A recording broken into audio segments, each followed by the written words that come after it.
Are we live? Yes, we are live. Hey. We are live. We're talking to space. All right. Well, hello, everybody. We've finally made it. It's a live stream that's starting a bit late, which is very normal. Thanks for joining us for this very special anniversary of one of my favorite games in the world, Hohokum. My name is Staff, and I'm kind of an interloper here because with me are the actual creators of Hohokum. You got Ricky. Hi, Ricky. Hello. And Richard. Hello. Yeah, he goes. And Mikey Mike over here. Hello. Hey, guys. Congratulations on 10 years of this game. I can't believe it. How did it feel? Doesn't feel like it's been 10 years. No, it doesn't. I think it's partly because we released it on Steam a few years ago, so that helps it not feeling like 10 years. Yeah. So, first out on PS3, 2014. PS4, I guess. PS4 and PS3 Yeah. and Vita. And it launched PlayStation on. Vita. Yeah. Oh, man. Yeah. Those were the days, eh? These were the days. Well, I think you're going to start playing this game, right? And then we're going to chat about bits and bobs as we go. We might get joined by a few other folks who worked on it. How long was it? Along. How long were we working on the game, Ricky? When did we start making it? 2007? Yeah, it was about, I was going to say it was about 2006 when we first started, but it was very I'm saying much... 7. I'm saying 7. Well, I think 6. you first sent me a thing in 2006. Okay. So We it's started nearly the talking about 20th. It's nearly the 20th anniversary of starting working on it. Yeah, absolutely. God. We worked on it for... So Yeah, we how it worked on it started then, Dick? It was from you. Yeah, I was working at Airside. I was working full time at Airside, and I knew Ricky through doing music things. And we started talking about making a game, and I sent him some drawings of things that might be good video game idea things, and we just started this kind of casual process of me sending him things and him trying to turn them into prototypes of games, and vice versa as well, and also Ricky making things with like programmer art in them, and then sending me that and saying, could you make something nicer looking for these elements? And yeah, you were making like nice drawings in Illustrator, and I was simultaneously learning how to use Flash and learning how to use this. Yeah, the little physics engine. Like all the early prototypes of Hohokum were Flash. Flash is amazing, isn't it? I think Flash is the future. All Future both of gaming. cyclical. It's the future of gaming and of the internet in general. I think websites should all be made with Flash. It was cutting edge. We used it as well. We made this game in it, didn't we? Really? Yeah. And did we make any other games using Flash? I can't really remember. We made a lot of the prototypes of the Frobisher Says mini games in Flash. Wilmot prototype was also Flash, wasn't it? Yeah. Yeah. Well, it was hacks, but it's very similar. So does this predate Frobisher Says? Yes. Yeah, it does. Yeah. By quite a long way. So yeah, we were well into making this. We'd already taken this game to shows and stuff when we got asked to make Frobisher Says, because we were in San Francisco. We were in San Francisco with this game in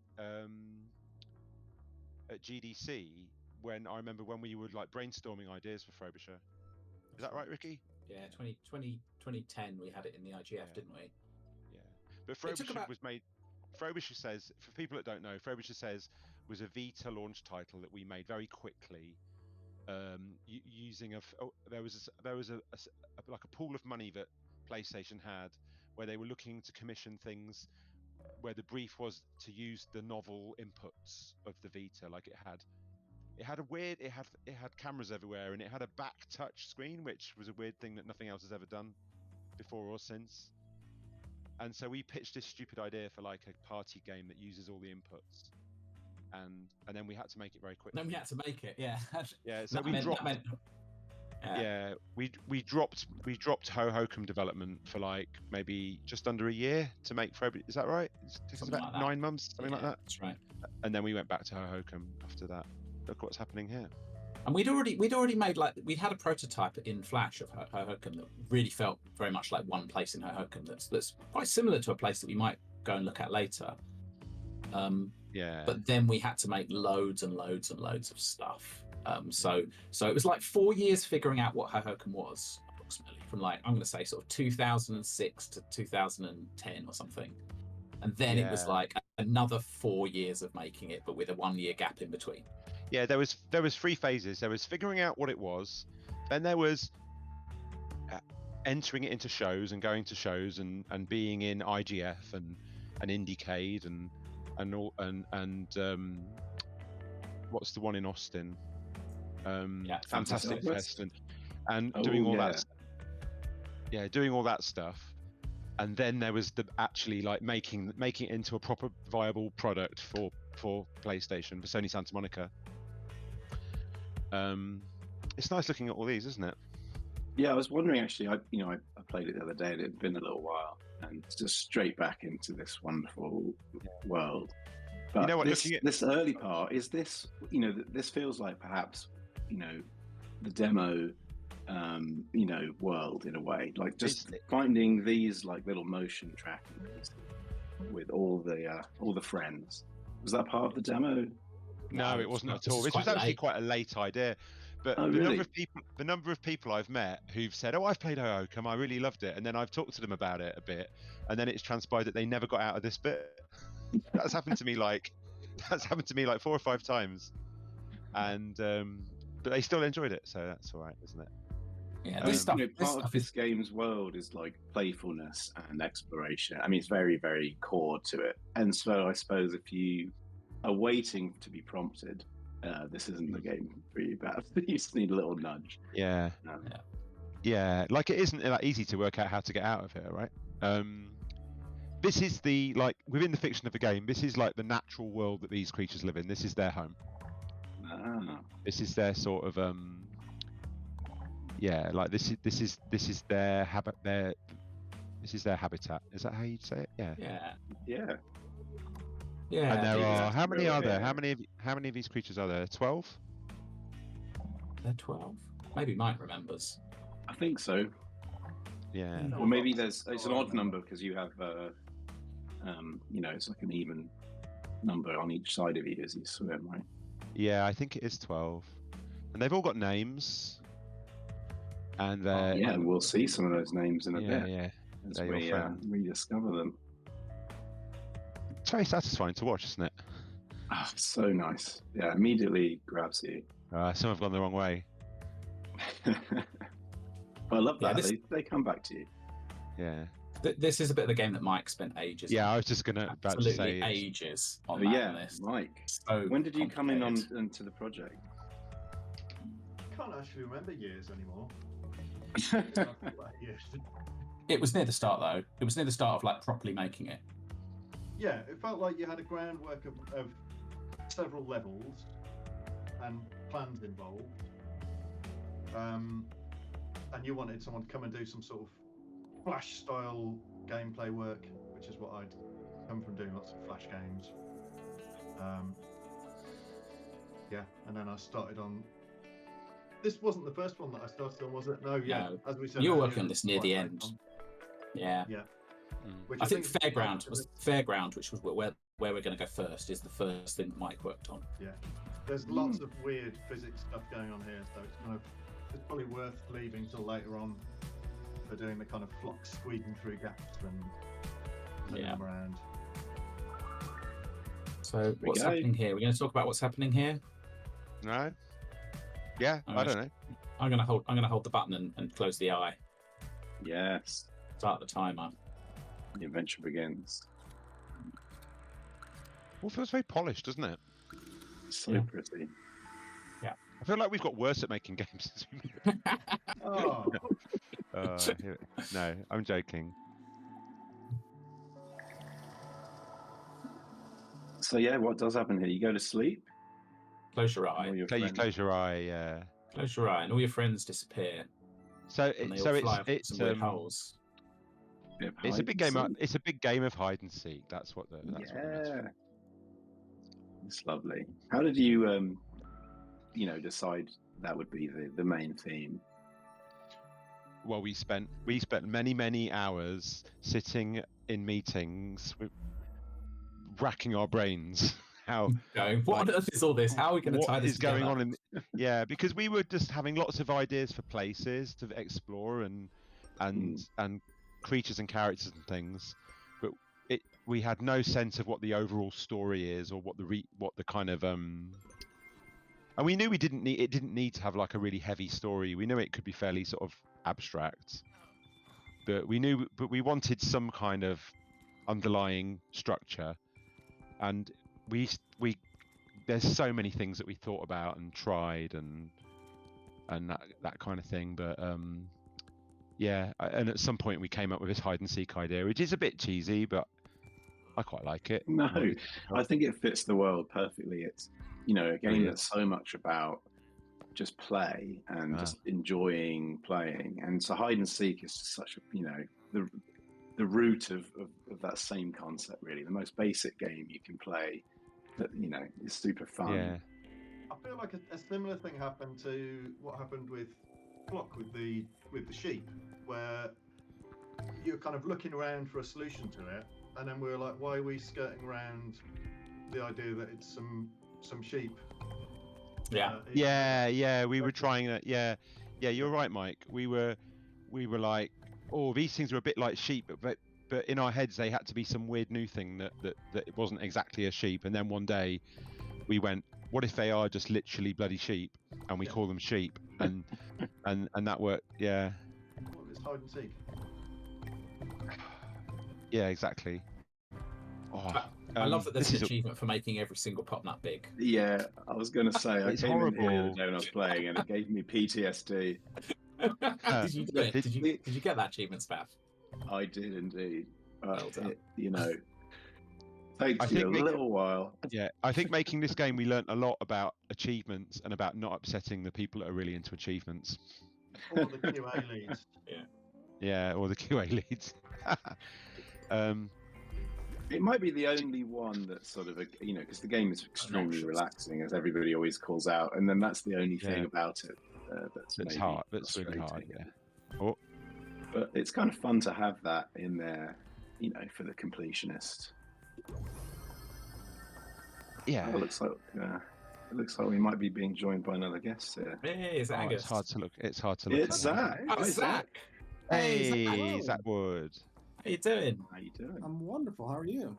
Very good, thank you. Nice to see you. Yeah, lovely to see you.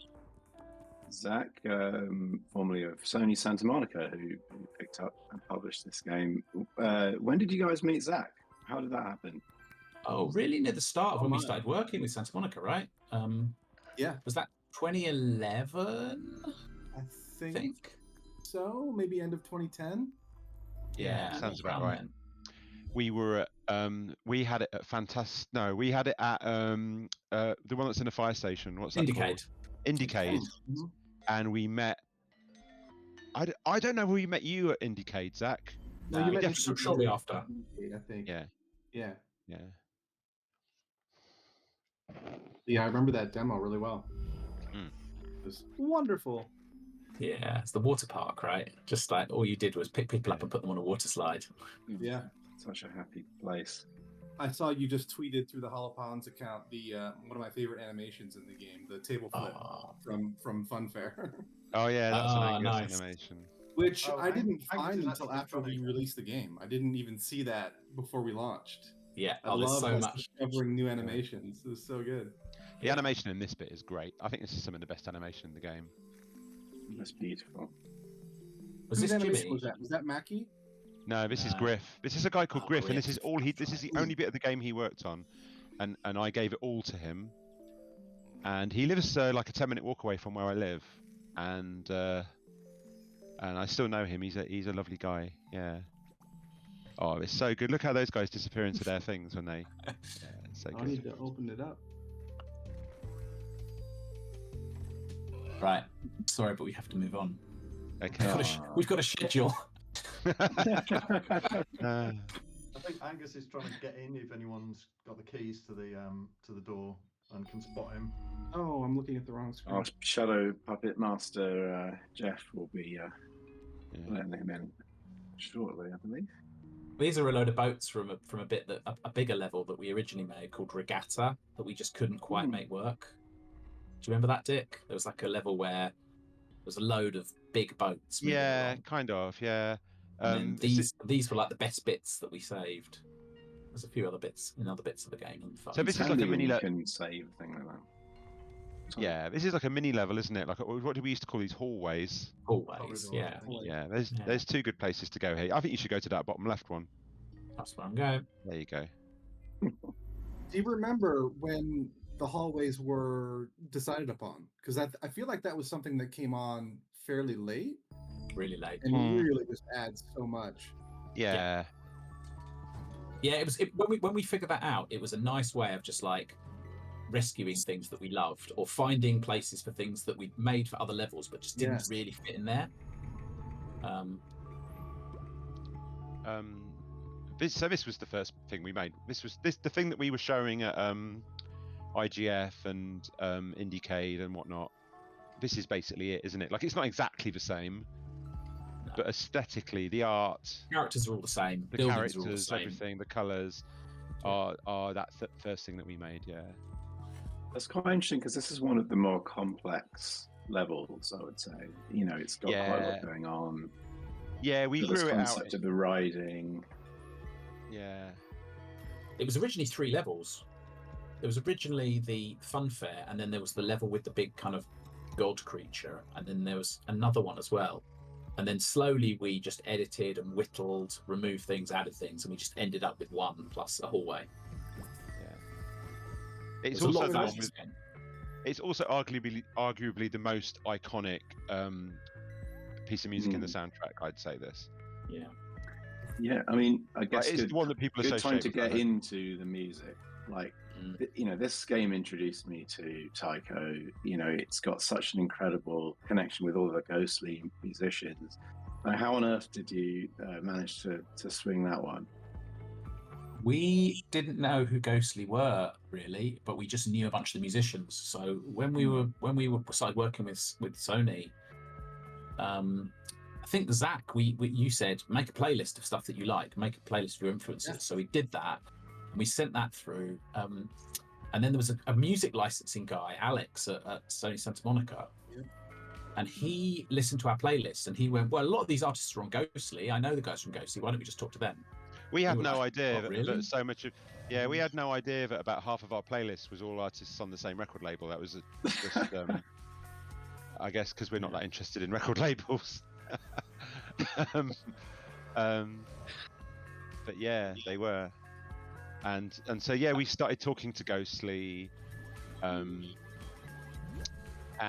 it was just obviously like a good fit right from the start, I think. I think I went to meet Taiko at some Sony at one of the studios in Sony in San Francisco, and just sat and played the game for him, just showed him what we had so far, and he was just super into it, just like seemed like just a really obvious fit just from chatting to the musicians. And then I think from there, they went and spoke to a bunch of the other musicians on the label, and a bunch of people were like, "Oh, we're into this. I'd like to make music." So we actually had musicians who were like literally picking levels and making music for them, as well as there's a lot of back catalogue stuff as well. Yeah, it's a mixture, wasn't it, of new stuff or stuff that had been adapted for it. Matthew Deere made a kind of song especially for the end credits. There's Angus. Angus, how you feeling? Hey, Angus. Hey, Angus. You're right. Yeah, good, thanks. Hey, Angus. Hey, hi. Hey, Zach. Yeah, good to see you too. I'm feeling great, thanks. Okay, all more better for seeing a nice long mover on the screen. Yeah. This guy. Did you work on this level at all, Angus? I know you got deep into the animation, right? That's your... Yeah, well, I remember the first thing I did in this area was like there's a big statue of a god. Oh, I just was there. Yeah. You can find the god statue, and at one point this god it had these arms that moved around and shot lightning bolts that were electric. Oh yeah, we had that. Yeah. So there's a load of animation somewhere of this god getting really angry. We don't. That we cut. I think. I think we cut it. That was there's a live, did it? Quok did the character animation here. Quok Funlang. And he did all of this animation before. This all predates us making this game with with Sony. This was just Yeah, I don't know. I think we just asked him as a favour to. God, I'd completely forgotten about that bit. I love that bit. It's one of my favourite bits in this level. I don't think I'm going to be able to do it in time though, because we probably have to move on. But yeah, if you fill the roller coaster up, a funny thing happens. Yeah. But you can electrocute people, can't you? Here, that's still a thing you can do. You can still kill. You can still kill. Here we go. Here we go. There is death. It's too sad. Too sad. That's fine. You know what else? This version of L by Taiko is different from the album version. So this version of L is unique to Hohokum, which is really cool. It's just wild that you got, original compositions and remixes, and they must have. Did they give you guys the stems to their music, or did they just? Yeah. There's loads of bits of music where the different stems come in depending on like what you're doing or what you've achieved so far and that kind of thing. That's another category of person that I've met is people that go, oh yeah, I listen to the when they find out that I made this game, they're like, oh yeah, I listen to the soundtrack all the time, but I've never played the game. That's a fairly common thing.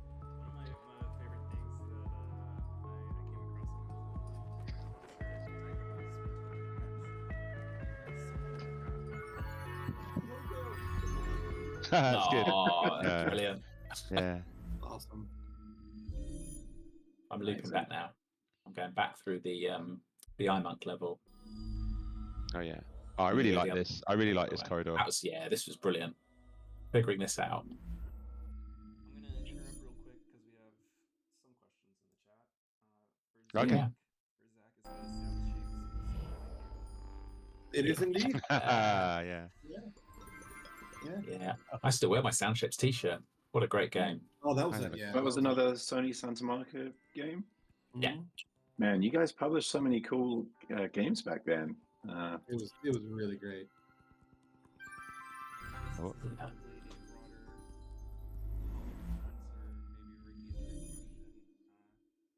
any chance that we'll see a story game in the future? Story game.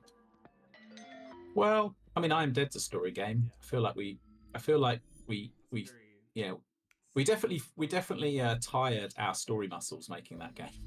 Yeah, I think I Am Dead is all about stories, right? Yeah. But whether or not it's like fulfills the criteria of what was conventionally considered to be a story game, I don't know. But it's as close as we'll ever get. Yeah, I think that's right. Yeah. This feels like there's a story here. There's loads of little stories. Yeah. It's just that you have to be like, using your imagination a bit, filling in the gaps. Yeah. Apparently, though, on Wikipedia, this is classed as an art video game.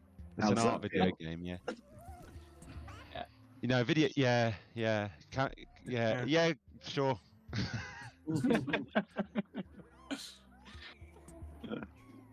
The defining. You can only carry the art video game genre. So in this game, in this level, it's only the brides that can jump on you, right? Is that right? Well, there are some waiters as well. Oh, there's waiters as well. That's right. Yeah, I really like this.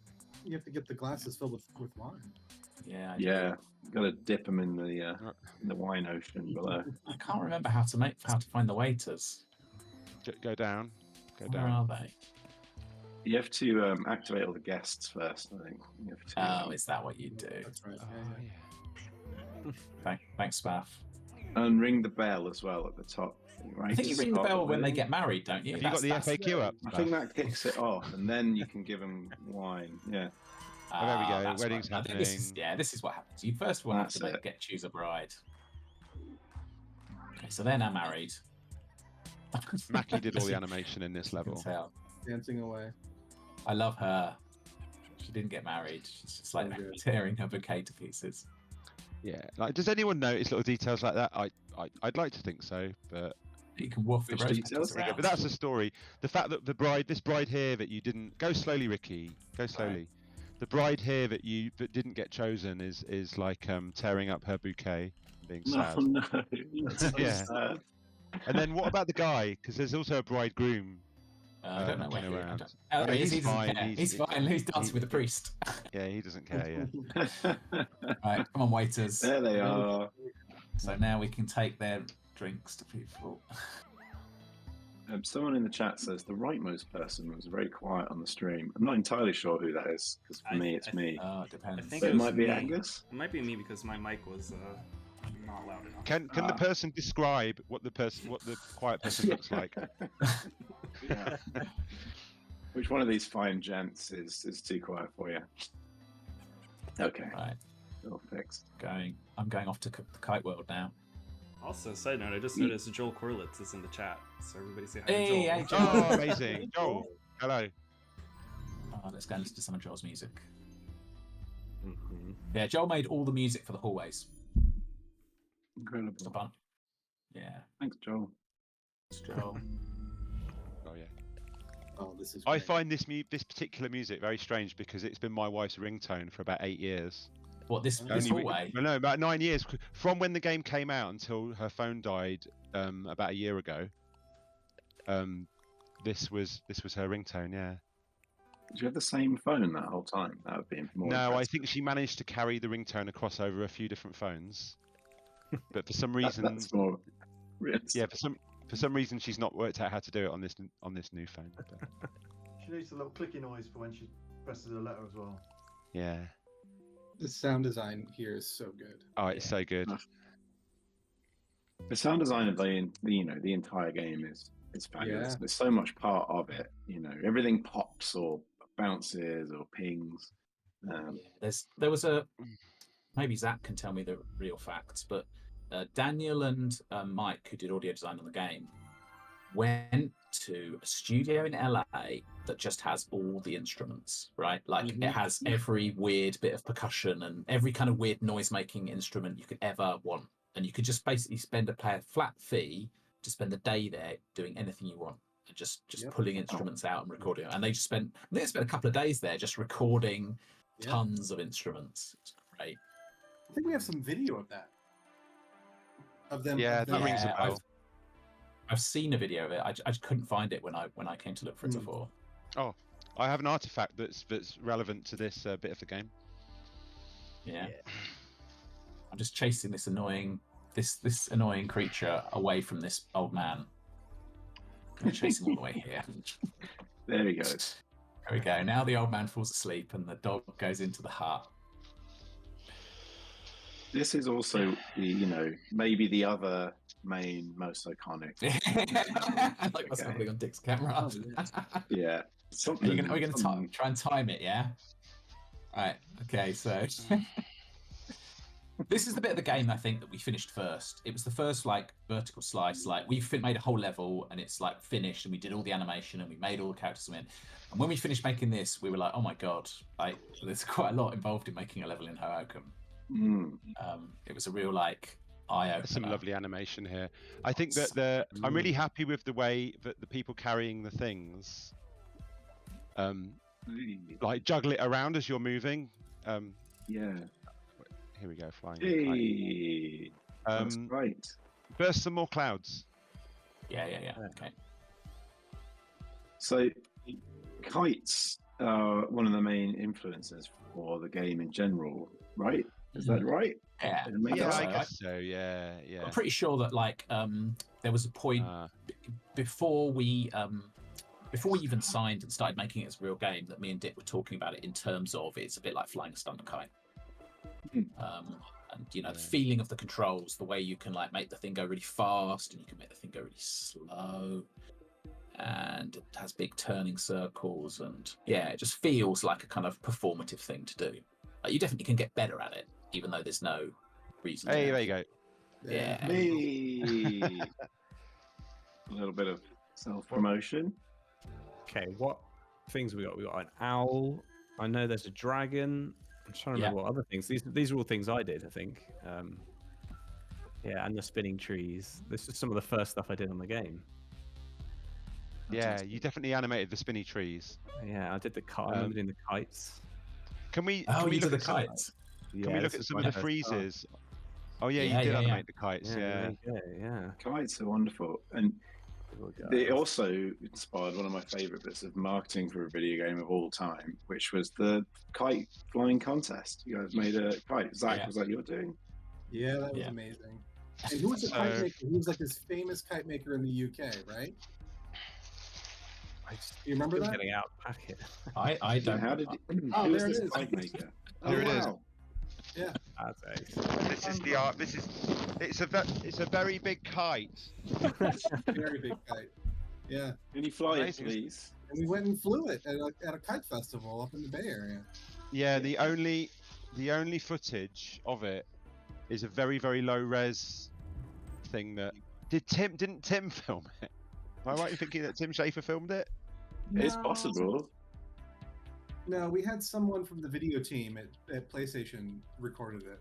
Oh, I've not seen that. I've only ever seen a really bad quality, like 350 pixel wide, bad image of it. I've not seen. I've got it somewhere. I'll send it to you. Oh, that'd be amazing. I remember seeing it. I bet you it was on the PlayStation blog at some point. Here's the tail, anyway. Oh, they're so long. Yeah, I'm not going to get it all out, but you can see it. Will it fly? And it certainly did. It's great. Greg Rice posted a Vine of it, apparently. Oh yeah. That's great. Yes, he did. Hollow Fine, Pond. yeah. I think we're nearly coming to the next colour. Oh, you're still unrolling it. Oh my god. There you go. There's the next colour. Anyway, I love I these won't do it birds so much. I won't do it anymore. Hey, I'll mute myself while I put it away because it's really crinkly. How do I do that? I think the vines down here was one of the first things that I chatted to Ricky about. Yes. Because he was This asking was- on Twitter how to do the sort of knee physics joint, and I'd just done a blog post back in the bloggy days where I'd done that in Flash. So yeah, I think that was like the first thing that I contacted him about, which ended up being in Hohokum. And then when I went to chat to him about working on Hohokum, I was like, oh, I've already actually, already sent some code in for this. Oh, right. Yeah, so we'd already talked on the internet, right? On Yeah. Twitter, probably. Yeah, and I didn't really even Nice. realise that that's what it was for, or who you were really at the time. Yeah, yeah. Yeah, in the early days of making this game, there was this level, and there was the funfair level, and there was one other that we'll probably pass through a bit later. We spent quite a lot of time just on those levels, just even figuring out what the scope of a level, what you even needed to do to make a Hohokum level. And then there was inevitably there was lots of just making stuff that moved to different levels, or it became a hallway, or there was lots of like editing. It wasn't like we came up with a solid idea for each place and then we just made it and that was it. There was way more removing and moving things around than that. Okay, I think that's enough kites. But then at the same, there's just such a clear art style. Even though you go to all these different worlds and do all these different things, the art style is just, pervasive throughout. And it feels to me like it's very much your style, Dick, like a intrinsic signature of style of yours. Did it develop through making this game, or did you already draw like this? Oh, we've muted yourself. Dick's muted for kite reasons. Yeah, sorry, I muted myself while I was crinkling the kite. Yeah, I have a few different like ways of drawing that I like, but that's the way this game looks evolved. Kind of, it just seemed to be what was right for this game, I guess. Yeah, but yeah, I've drawn lots of things that look like this. Oh, we're back here. It makes sense that it was a Flash game to begin with. There's a very, there's that Flash flat kind of vector. Yeah, it's vector art. I think it's worth saying that 10 years ago, or whatever, 15 years ago, when we were first showing people this game, there weren't many video games that had flat, simple color, vectory art in them. Like there weren't many at all.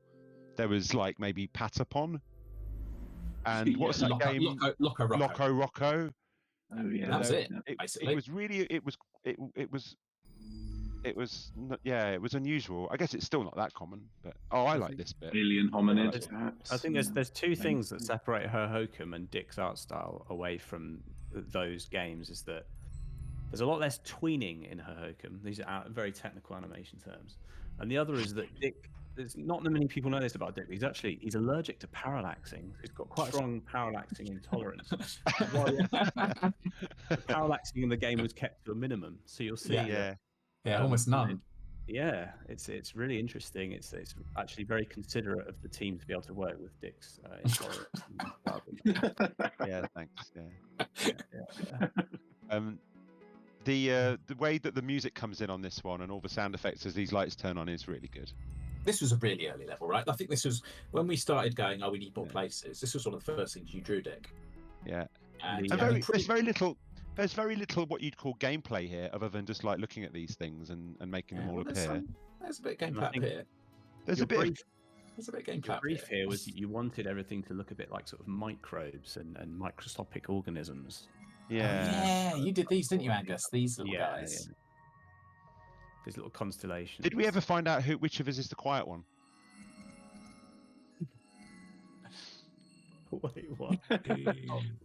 Like in the chat, somebody in the chat was saying that one of us is really quiet. Did we find out who it is? Yep, and apparently it's solved. I don't think we ever knew, but okay, fine. Yeah, cool. Here we go. Yeah. Kite level that we were just on, so to go back to it, became one of the best bits of merch that anyone's ever made. The Hohokum lick wall. What do you call those? They're like so good. Like stick mural, on isn't wall, it? Stick on wall. Yeah. Look, Jeff's got a tube of them right there. They're just amazing. Like what an incredible time. There's a set of those on the wall at Double Fine in my old office. It's now our community manager's office, Harper's office. Still there. And Dick, we had a party there once. I got you to draw on the wall. You're a bit drunk. So there's a drunken long mover scrawled on the walls of Double Fine. Yeah, Zach did such a good job of figuring out these things. Making a kite, making those amazing wall stickers, making the book, like all that stuff. So cool. Yeah, it exists. And yeah, people still talk about that stuff. Yeah, good work, Zach. How come nice to load of pots up? I was just going to ask how Sony Santa Monica, of all the Sony studios, was allowed to sort of find and publish these interesting, creative little games, and then ultimately, that became Annapurna and the reason we're all here. But were you there when that stuff started? How did that come to be? Because none of the other studios were ever allowed to dabble in that world. Oh, Zach's muted. Zach's muted. No, Zach's muted. Maybe he's the quiet one. Was that the only level that was persistent, like a change happened that you could go back to and... Almost. Yeah. Water Park's the other one. But yeah, almost. Oh, yeah. I've got this animation. Got a fact about these jellyfish. Go on. Yeah. These are not... There's no alpha happening here. These are colours handpicked by Dick. Yeah. So actually, these colours, some of these colours overlaying don't actually make sense. Like you wouldn't get green by mixing blue and orange, so you've got that moment of green. But they're all dictated. It's all. Did you? Dictated is that a term you used a lot? No, sorry. Those are all carefully chosen and curated. There we go. That's what we'll say instead. Yeah. They look great, don't they? Oh, dictated. Oh, you see, that's much cleverer. I thought you were going for sinister. You're actually going for a cool pun. Okay, yeah. Can we hear Zach? Zach, can we hear you now? Can you hear me now? Yeah, we can. You're quite quiet. We can hear you. Yeah. Now you've deafened yourself. Okay, good. Yeah. Back. I just saw that Mark Inman has joined the Twitch chat. Well, hey, Mark Inman. This is one of my very favorite levels. Yes, it's great. Look at this guy.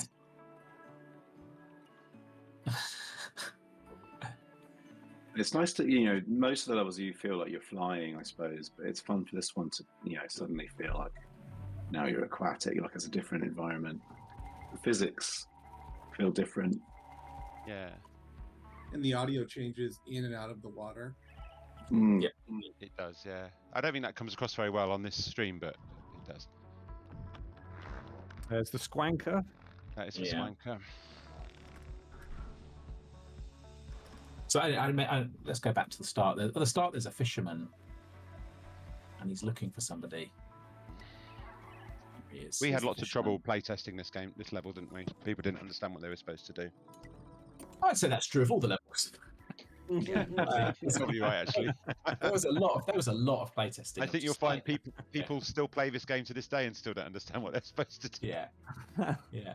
There was a lot of playtesting that was just like figuring out what order to show people things in, and just hope that's basically the best you can do. Because there's no tutorializing, there's no text.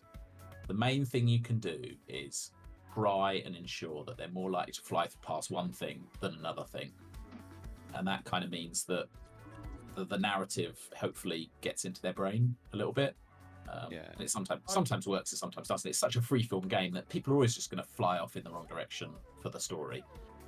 I really enjoyed watching the playtests for Hohokum, and the one thing I found really fascinating was that the kids would turn up and they would just talk through a little story and be like, "Oh yeah, I'm going to take her over there. I'm going to pick this up and go. And of course, I've got to drop them off because they're late for work and do all this sort of stuff."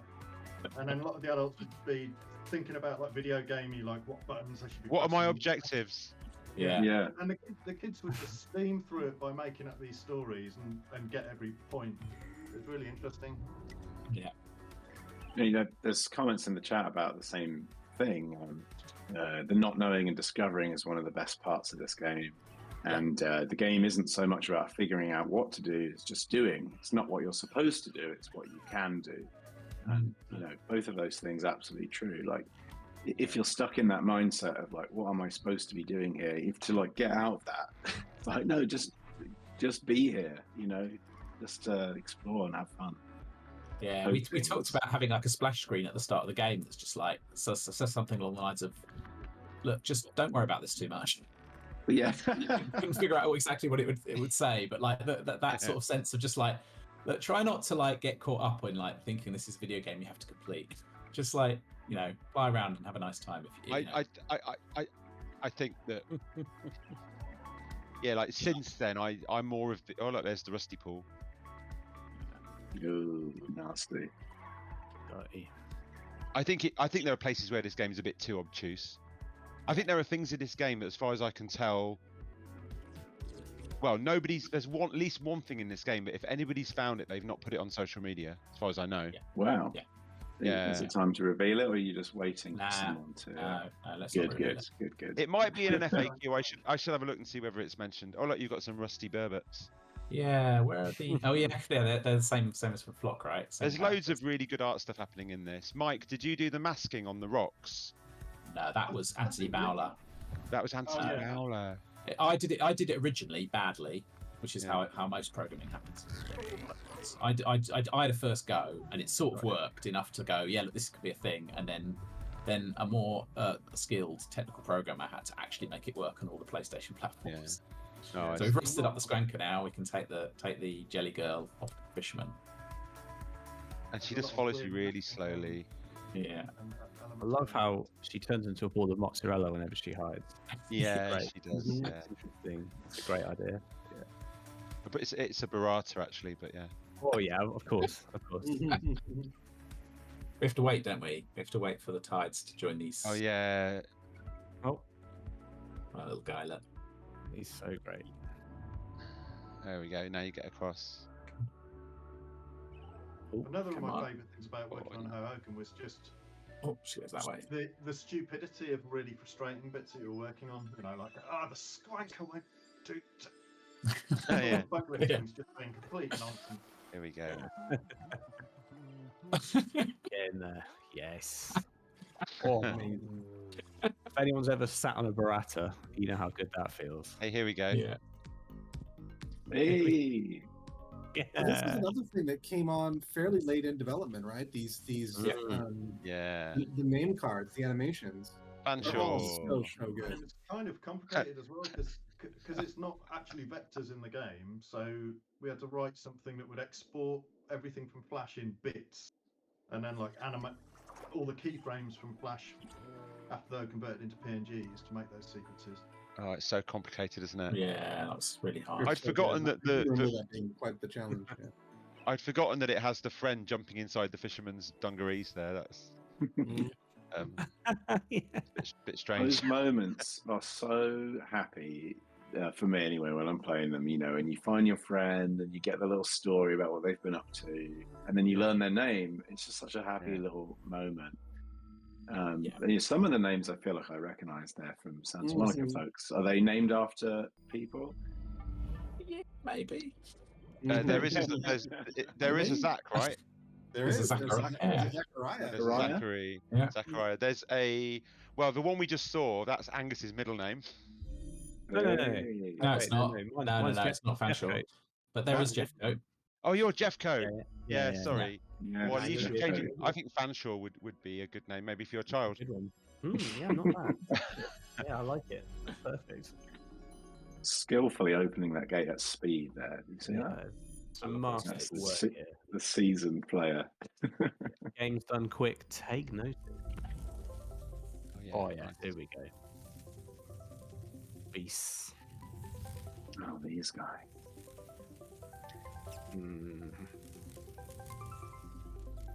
A lot of guano tech in this next level. A little bit of parallaxing there, rare. Yeah, very this rare. was a hard place to make, wasn't it? This was a really hard level to make. Yeah. Is this guano as you refer to it? Yeah, the guano factory. Yeah, similar to Parallax. There are no gradients in this game. Yeah, that's good. That's a good one. That you see, I'm on board with that because I think I have a mild gradient intolerance. Yeah, I do. I've been using gradients a little bit more recently in some projects. Like Flock's got quite a lot of gradients in it. I also the color red only occurs in one place in this whole game. The red room. That red room, yeah. Twin Peaks reference. Yeah. Animate some good diarrhea blasts in this level. Yeah. There's got to be a little bit of toilet humour. I remember hearing that either Peggy or the ASRB were going to give Hohokum a worse rating because it had lots of poo coils. And poo coils, yeah. Yeah, that's the name given to a turd, right? Like a classic poo coil. Yeah. Coil. Yeah. How wonderful. I love this. What's going on here? Remember the trailer we did for this one being really cool too. I think Scott Benson. Scott Benson made that trailer. Although it had a lot of parallaxing in it, so I'm gonna get. I keep coming back to that. It was such a good trailer to tell the story of this very particular area. A bit of parallax. Yeah.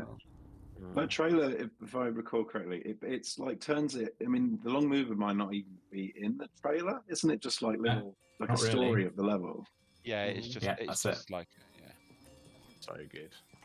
It's like life in the day in the life rather of these folks in this level. It's good. It felt like its own little animated short. That trailer is great. Yeah, it did. That's my favorite. Is it clear what's happening here? There are these little drones. Can you go in there? Can you go up inside there? No, you can't. But if you try, there comes a little door, can't you? Bouncer. Yeah, I think there is a way to see more, but I don't remember what it is. Can you go through the little door? You go through the little door. No, you've got to get shrunk down if you want to go in there, Ricky. Ah, you have to get shrunk. Yeah, you go into the machine that makes you hot and you come out tiny. Yeah, we've already said too much here, right? Yeah. You're a kite made of cotton, and cotton shrinks. Does it all make sense? So as you find the drones, they produce more of this residue, the guano that they're putting out. And then and then these guys suck them up. I like the way if you've got one that's trying to reach for a spot and doesn't get it, then they look sad. Yeah. And the flaccid trunk animation is so good. Such a good animation. Is that a Mackie or a Robert? I think this is Robert. Yeah. You see, that's interesting because that animation, done by someone who worked on either The Road to El Dorado or The Prince of Egypt. Here we go. You can go through when you start filling the tank up, it starts opening up more of the factory, doesn't it? Yeah. What a lot of work this was, Mike? Is this where you get shrunk? It's worth it though. Was it worth it? Yeah, I think so. Probably. Absolutely. I'll tell you why it's worth it. George in the chat said that this was his favourite part of the art book. And that inspired him to make a game in college with the player movement completely based on the long mover. So you inspired. Oh, nice. So definitely worth. I'd like to see that game. George in the chat. Oh, don't leave. Oh, sorry. Ricky's on a schedule. Send your game to Dick. We wanted to see inside the hive. No, that wasn't going to happen. You get to see the queen laying her eggs. It's supposed to be like the bit at the end of Aliens.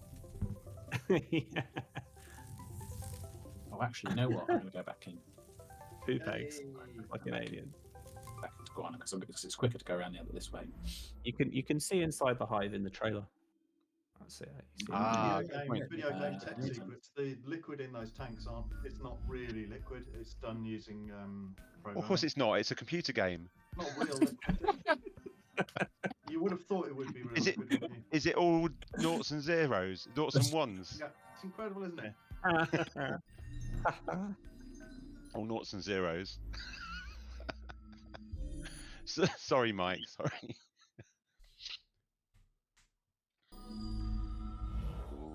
Right, one more look through. Where are you heading to now? Or back to the beginning? We're going to when the this game branch. first came out and you had it at the PlayStation Experience, the very first PSX, which was in Vegas.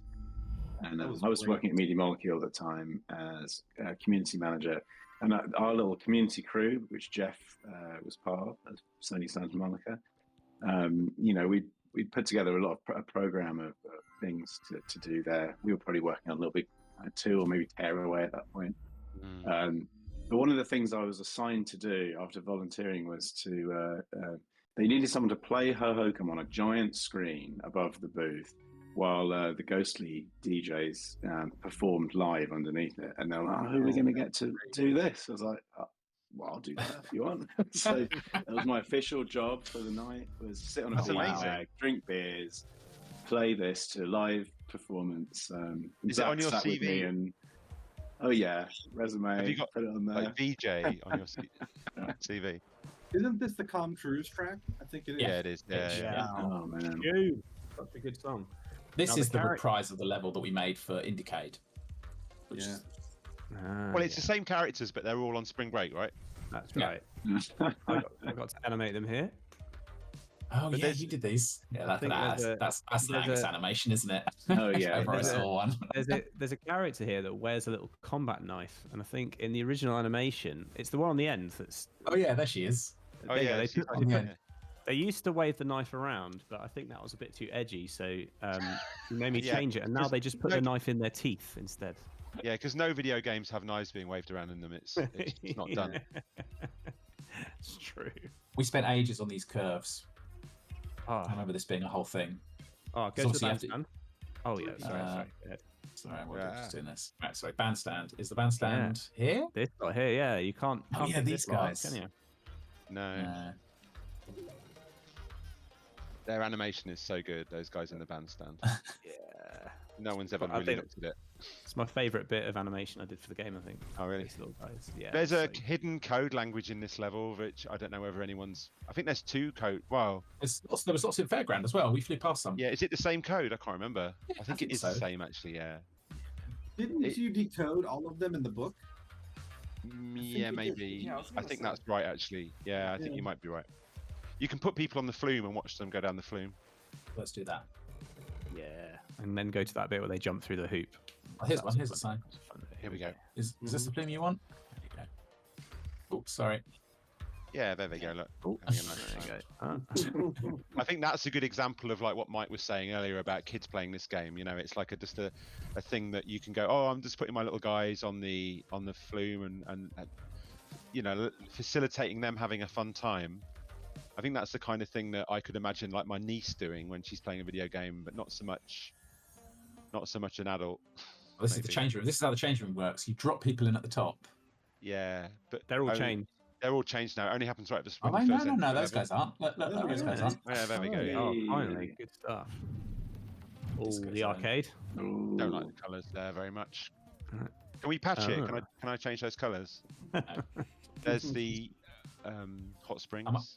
Am I going to go through the time nubbin? Yeah. So this level has a time travel thing that Best thing ever. It's so sad, the time travel version. So good. No game has rivaled the time travel mechanic in this game. Yeah, here we go. Go a bit slower, Ricky. Let's have a look at this character here. Come on, go a bit slower. I will do, but there's a lot of clouds to collect. We spent a lot of time animating how these clouds are going to behave. There's the miasma. There you go. He's kind of he's desiccated. He's all dried up, isn't he? Yeah. Rehydrated. So here's the remains of the. You can see it's in the future because here's the remains of the flume. Yeah. Go and It's the same find place, the people. Go and see what happened to the people in the hot tubs.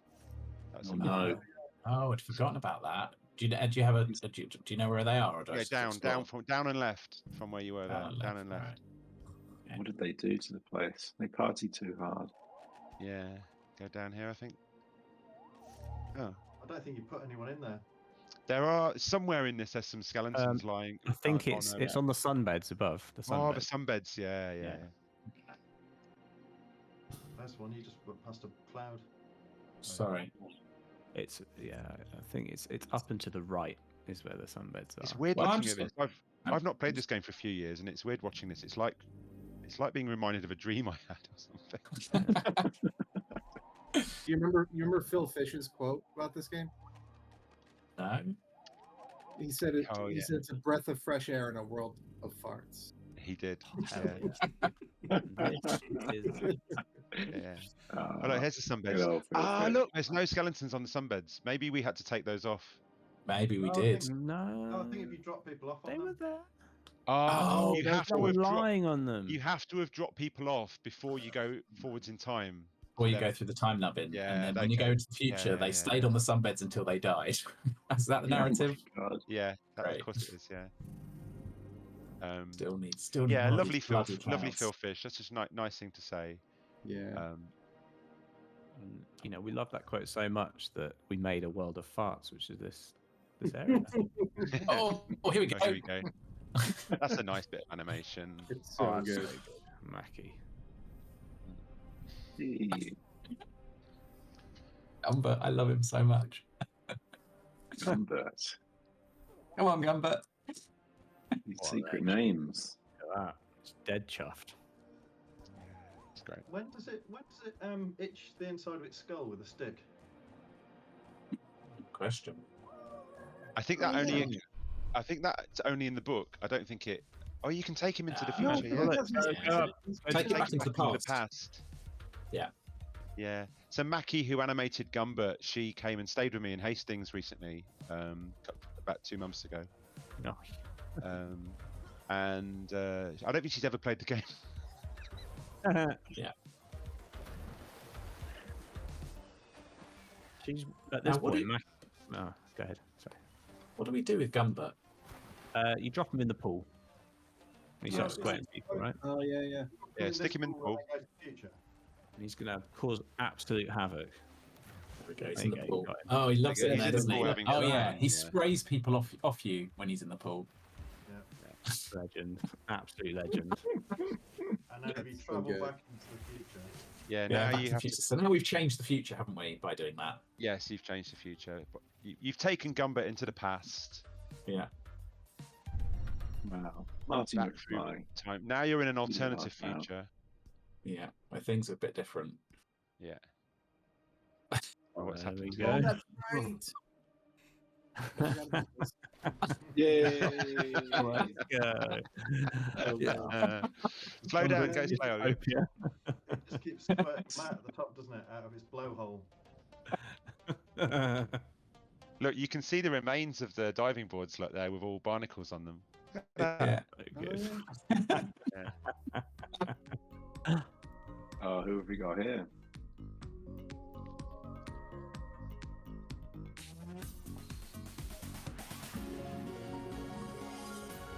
Oberon. I think Oberon won the game of hide and seek, right? That's the hardest place to hide. Like, how do you even think? How do you even start to Yeah, find in an alternative future reality. Yeah. Yeah. I think Incredible. this is a good example of something that's maybe a bit too obtuse. Go on, wait for him to. Shout out to Oberon though. What do you want me to do, Mike? Oh, here we go. Watch. Oh, yeah. That's how you do it. That's how it releases them. That's how he spawns the younglings. I love Gumbert's legs. Like the rest of Gumbert is expanded, but the legs have stayed the same. Oh, look at Gumbert's kind of got his leg bigger. animations are so good. They've like The way he doesn't need them anymore, right? He's an aquatic creature now. The way in which Ears or arms? Oh no, go ahead. Sorry. is arms. I don't know. The way in which Gumbut's got bigger is a bit like that creature in Scavenger's Reign. He's just got. He's still kind of cute, but he's just become big and horrible.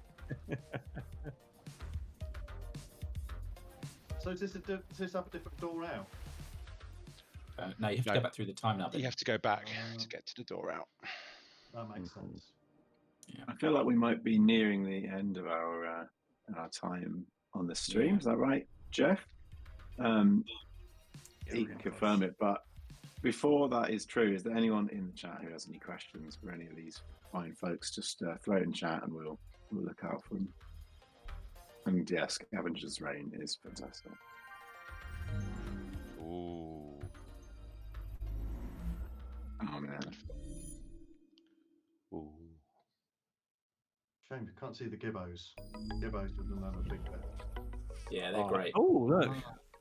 The problem with the gibbos is you have to go all the way through Crumble Tombs. Go down, go down. Go down. These guys are very Patapon, aren't they? I wouldn't know about that. Sure.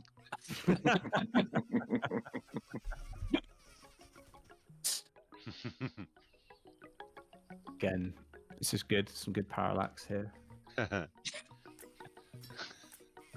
You finally got some in. This is the reject Patapons whose spears just don't work. It's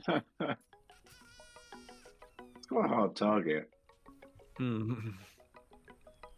That's it. That's the whole level. That's all that happens. If a snake attacked me, it didn't have a visible head, I don't know which bit I'd attack. So that's pretty realistic. You go for the eye, surely. Yeah, I think that's what they were trying to be fair. That's true. Yeah. It's a fast eye, though. Is that it? We're not going in the other one? Nah. Because if we're gonna, it's not worth it. Because we'll just be frustrated if we have to. Yeah. That's the place. That's the place where the thing that as far as I know, nobody's seen is. Oh, It sure is. I can't even remember what the thing is. It's exciting. That's a good hint. There's the secret level from the main hub, right? The black and white level. Oh It yeah, sure there's is. that. I think plenty Mine. of people have found that because there's an achievement in that. Yeah, it's really great. Eating ice cream. The ice cream. I love that place so much. It's the best. Do the jets of water go up to your height? They do, don't they? Yeah, they copy your pattern. That's amazing. It's like a little sound wave. If you go to Vegas and you hover above the jets of water there outside Caesar's Palace, it'll do that as well. Okay. Quite common.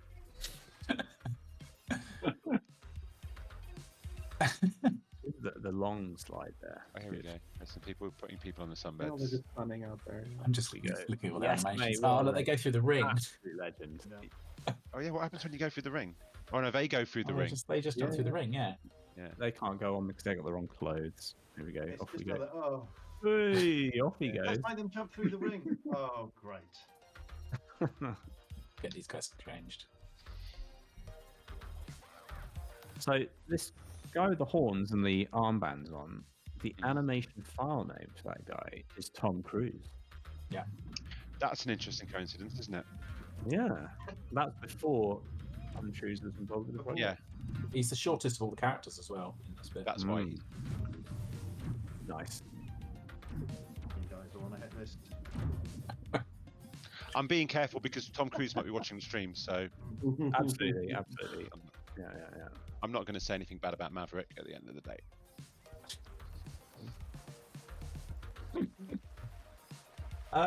Yeah, were there any questions? There was no question, but there was a bit of love for you from George. He said, no specific question, just want all the people who made this game to know that I love it so much. I love Mr. Hogg's art. I will follow all his projects. That's nice. And he'd also requests a Flock art book, please. Oof.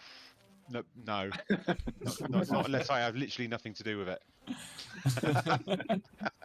There's a lot of concept art that you could put in. Yeah, sorry, George. Sorry to be. Yeah, there is a lot of concept art. Yeah, you never know. It could happen, couldn't it? A Flock art book. I suppose before we go, let's talk about Flock a little bit because people have spoken about how that is this, the spiritual successor or cousin of this game. How did you decide to revisit, and what do you feel is the difference between the two games? Yeah, there's definitely some shared DNA, and that's kind of deliberate. Dick and I were talking about making a game with a bird. We were also talking about making a game that's just like has that same feeling of just like flying around, just intrinsically fun. I guess you've got a load of little creatures that follow you in a flock. It's a bit analogous to in this game where you've got a load of little characters that come around with you. Yeah, and then just a game where it's that feeling of like movement being quite expressive and a game where you can just zone out and you can play in a kind of semi-mindless way where you're not worrying too much about what's happening. You're just kind of like just enjoying being in the places and doing stuff and not trying too hard to beat the game or whatever,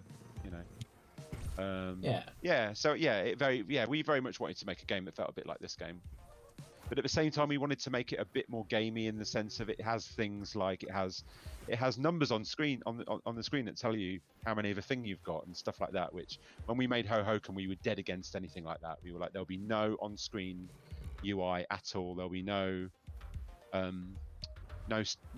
score, no. Well, except for this guy. Yeah, I'm not going to tell you. But yeah. Can we? He's cute. Can we keep it on the pause screen till he runs past? It's my favourite. Okay, that's a Do you do these, Angus? Is it different every time? No, I don't think I did. He just runs along. So good. No, I think I repurposed some of it and did some new animation for the trailer, the release date trailer. Got my hands on that character and for a bit. Yeah, the eye monk's great. If you get all the eyes in the game, which is quite an undertaking, then you get to do a thing with the eye monk, don't you? Do you remember what that is? No, I literally can't remember. I know. It's amazing. It's like a second ending. Yeah, the eye monk rides on your back, and you can take him somewhere, and a thing happens when you take him somewhere. Yeah, no, it is very strange. Again, I'm not sure I've seen that anyone's ever done that. I'm sure they have done that because there's an achievement for it, isn't there? I've still got the custom Illustrator brush you made for me to be able to animate him. Ah, yeah. Wow. Did you not get up off his chair and paint the lines on? I remember. Yeah, he does that. Yeah. Only if you've got enough eyes since you last visited him. Who animated these pop nut things? Me. No, I did. I animated them. It's the only thing in the whole game that I animated. The frames. Didn't I take them from you? And tweak. No, I did the giant pop nut. That's what I did. Oh, you did the big one. Yeah. Master pop nut. Yeah. I took your. Yeah, I remember. Yeah. It's good. It's the best bit of animation, which is why I know. That's what I was fishing for. Yeah. Yeah. I love all these things. These like lumps of rock that just have statues and freezers. It's a graveyard. It's fun. They sort of tell the legend of the long movers from the future. These ones are quite simple. If you go to the kite world, they're really these freezers are very detailed, loads of detail that probably no one's ever looked at. I've looked at it all, Dick, because it's on the wall of my studio and on the wall of my child's bedroom. People may not have looked at it, but everybody who's played the game has seen it. I think we've been everywhere, haven't we? I'm just going back to the kite. I'm just going back to kites to look at some of those. Nice place to end it, perhaps. Yeah. Oh. What a wonderful game. It's really interesting. This game was made at a time, because it was in a bespoke engine. It's not our engine. When I work in games now, I'm used to being able to just, even if I'm just doing animation, I have access to a build and I can play and test my animation in game. Whereas in this game, I didn't have a way of playing it, and so you do animation, you hand it to a programmer, and then it would appear in the game, sometimes in ways you didn't expect it to when you animate it. It's just such a lovely reveal. It's like, no way. And it was all just emails, wasn't it? It was all phone calls and emails. There was no Slack. There's no Discord. Exactly. The good old days. I miss those days. And it was, I feel like making something for the PS3, the PS4, and the Vita all at once was its own special kind of hell. Yeah, it was hard. Yeah. But I there was a time when there were just loads of different things happening at once, so many plates spinning, lots of animation coming in, and it did feel hard doing it via email, but it would also feel hard doing it on Slack or whatever, anywhere. It was just, quite complicated. There's a lovely sound effect when you open those eyes, isn't it? It's like a so satisfying. 2 levels to it. I think in general, we didn't throw any animation away. I think if somebody did a nice piece of animation and then things changed that meant that we couldn't use it in the way it was originally intended, that's what a lot of the hallways are. Like, nothing, no nice animation got wasted. Lots of Dick's, Dick drew lots of things that didn't make it to the game, and me and Mike programmed lots of things. These girls are good. Game. Disturb these girls. Good. Oh no, you need to do this thing. Yeah, they float on the pedals. Amazing. They got some good. This is Mackie animation. These have got some. Cool. Those boots. Those boots are so great, aren't they? I love that you can drift them with that. Who worked on the level? There's one where you sort of end up in a science lab. And they're sort of studying you. And, it becomes very blocky and pixelated, and just changes up.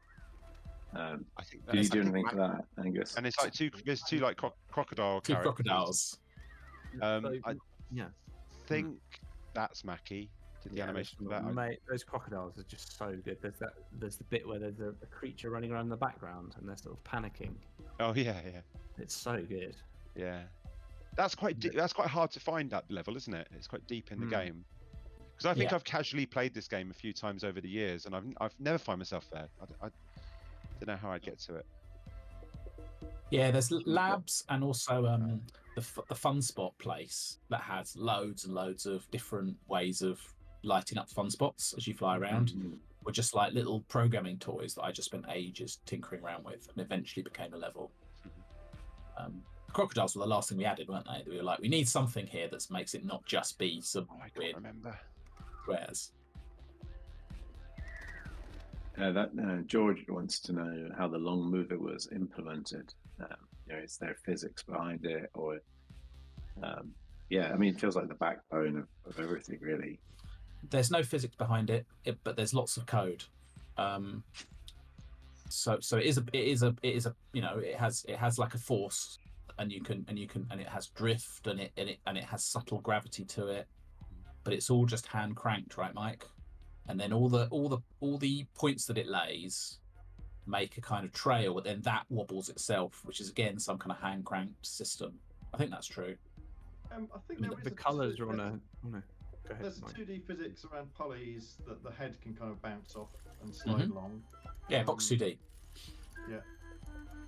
And then the colours on a heptagon. Underneath that, Cutting you off. There's a lot going on.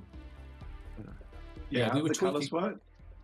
It's just directional, right? If you just go up, you're blue, and then you go yellow, and then you go orange. Yeah, but when you're moving fast, it's slower. There's more colours, right? Because you're turning more, I guess. Yeah, it's always just what direction you're going in. Yeah, it's just purely a directional thing.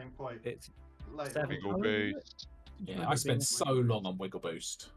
Like, spent so much time like refining it, where you can seamlessly go quite quick, but it also drifts. Yeah, it feels so nice to me that. Yeah, I always try and do a wiggle boost every time I'm on a bike now. Yeah. Be careful.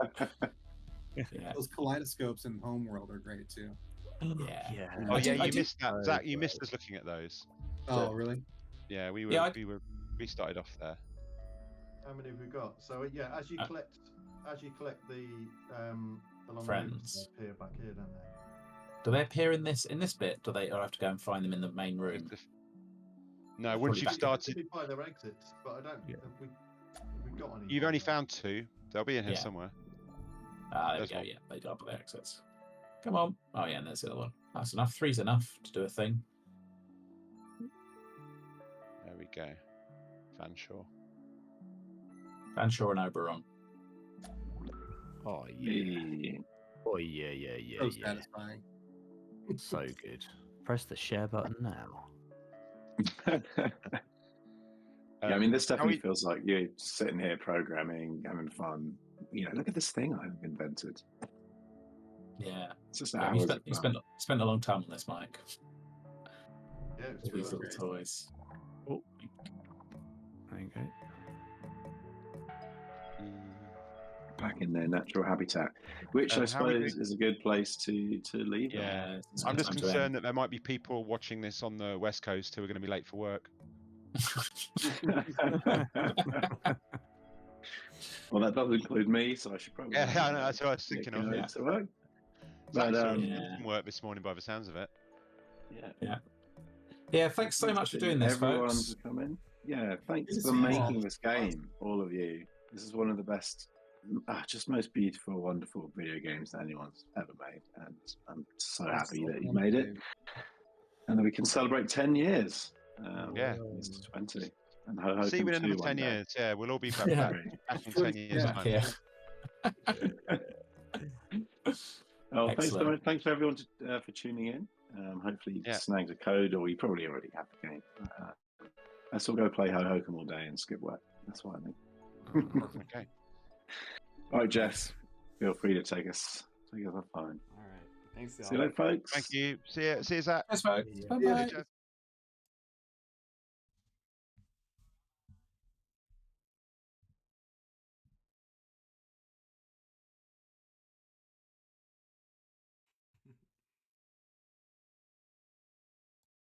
Stream is over.